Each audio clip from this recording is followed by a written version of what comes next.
What's up, guys? It's Benny. I'm going to share with you a story that melted my cold and bitter heart, and my heart is so cold and bitter because I've observed too much of the political world over the last 20 years of working in Washington, D.C., and I know this to be a venomous and villainous occupation with people having zero loyalties, full of backstabbers and literal reptiles, people who just are in it for themselves and they just don't care about their fellow human being.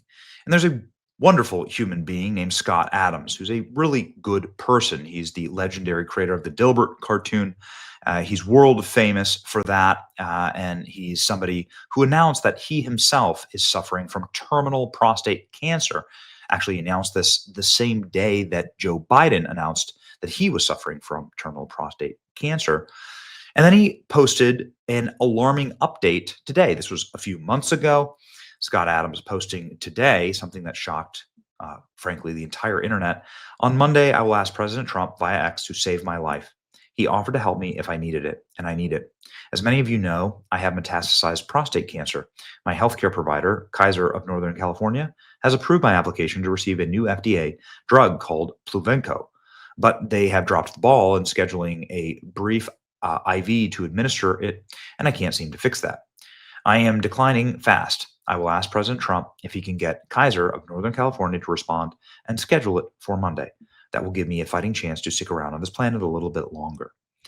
It's not a cure, but it does give good results to many people, says Scott Adams in this gut-wrenching plea here that got 18 million views, nearly 20 million views, 98,000 likes, and 17,000 reposts. So this is a cry for help from Scott Adams. And then he said that he's heading to the emergency room, actually. No coffee with Scott Adams. So things are declining exponentially for Scott Adams. This is a disease, perhaps you've seen members of your family, hopefully not, but like most people have seen members of their family in the declines of cancer. It gets to a cliff and then you just fall off the cliff, man. It sucks. Anyway, in a absolutely remarkable turn of events, the federal government decided to help someone other than themselves for the first time in maybe the history of the American federal government. Robert F. Kennedy, HHS Secretary, said, "Scott, how do I reach you? The president wants to help." Then President Trump posted Scott's tweet saying, "I am on it."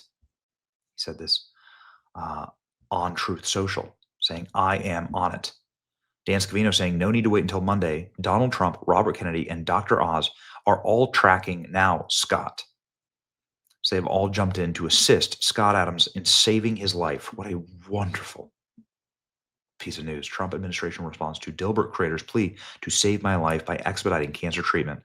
HHS Secretary in RFK, Dan Scavino, offered to help Scott Adams via viral post. Look at this. He wrote a post on X, and it looks like RFK has done it along with President Trump. Adams said in a video posted on his YouTube channel in May that he's in pain every single day and he's been using a walker and that he's barely hanging in there. If you're wondering if I'll get better, the answer is no. It'll only get worse. There's only one direction that this goes. Roughly 1 in 8 men will be diagnosed with prostate cancer during their lifetime. According to the American Cancer Society, prostate cancer is the second most common cause of cancer of death among American men after lung cancer. Goodness, I just didn't actually know it was that prevalent. So it's a beautiful thing here to see the administration jumping in to fix it. President Trump, just incredible. The Trump administration has stepped in to help. Dear Scott Adams, I reached out. All medical directors at Kaiser Foundation are now aware of the urgency of what you need. They will contact you today. We got you. All right. So here's this is a cardiologist. Scott, we can add, have exciting data for prostate cancer. We can add these items. Please reach out and we will help you. We'll change raising your T cells. We'll change source. The FDA, one patent at a time. We'll get it done. So now all these doctors are reaching out. Got to make sure my dad sees this. We're all praying for you. Keep fighting, says Donald Trump Jr. What an amazing family. Help is coming. Stay strong, Scott Adams. God bless you. Just now, President Trump says he's helping Scott Adams, the entire internet, celebrating the government has done something good for once, taking care of America's dad, Scott Adams. That's right. You love to see it. I just spoke with Scott Adams, even in his dark hour. This is Plute. He's a member of the Trump administration for housing. He sounds positive as ever while being in immense pain. Truly practices what he preaches. Positive thinking. Truly a great man. Pray for Scott. President Trump replying on it. I can confirm Scott Adams now has an appointment tomorrow for his cancer treatment. Wow. You love to see it. We truly need to overhaul our medical industry. That's exactly right. So many people from the Trump administration reaching out. Megyn Kelly also reaching out. It's just a beautiful thing. Help Scott Adams. Shouldn't require the president to do this. Anyway, now the first time that Trump stepped in, Scott Adams said that he heard from President personally when he talked about his cancer diagnosis. Somebody calls me from a Florida number. This is your favorite president. Prayers for Scott Adams. Here's his commentary on President Trump. Getting a hold of him as soon as he announced he had prostate cancer. Don't lose hope, guys. They're still good in this world. Thankfully, it's in charge of our government. Here you go. So yesterday, I'm home, and I've been getting lots of people reaching out because of my recent health-related news, and but I can't talk to everybody. Like it's just continual messages coming in, and I have to kind of pace myself.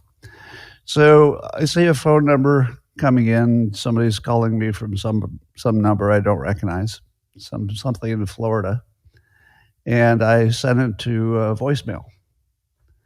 And a little bit later, I thought, I better check that voicemail and see if that was anything I need to deal with. And the first sentence in the transcription, because the phone gives you the text version of the voicemail as well. The first sentence is, "This is your favorite president." And I thought to myself, no. Did I just send the most important person in the world to voicemail? And it turns out that I had. It was Trump, and he was just calling to check in. Now he left a semi-lengthy little voicemail, just saying he was checking on me, heard about my health situation, and then he says, you can call me back on this number. Now, obviously, I don't call him back, right? Because that would just be ridiculous. It just was a nice thing for him to say, because he called me. You could call me back on this number. So I didn't call him back on that number because I thought it's not like he's sitting at the Resolute desk waiting for my call. I thought that whatever it is he's doing has got to be more important, than randomly taking a call from me. So I don't call him back. Hours go by. It's the afternoon, same day. It's the afternoon. And all of a sudden another call comes through, also from Florida. And I thought to myself, no fucking way. There's no way he's calling me again. And I answer it, and it's Trump. And apparently he'd heard of my situation, and he had lots of questions. I won't get into the details of our conversation because that would be inappropriate. But he was just checking on me. And he wanted to make sure that I was getting everything I needed. And that was it. But at the end, the strangest thing happened at the end. At the end of the call, when he found out, the situation was kind of dire, and I was still checking out some things that might help. He said, "If you need anything, I'll make it happen." And he meant it. He was completely aware of our, let's say, parallel journeys from 2015. He mentioned it. And it was just the most incredible, weird, hard to understand situation. But boy, was it fun. So anyway, that's my story. And I'm sticking to it. All right.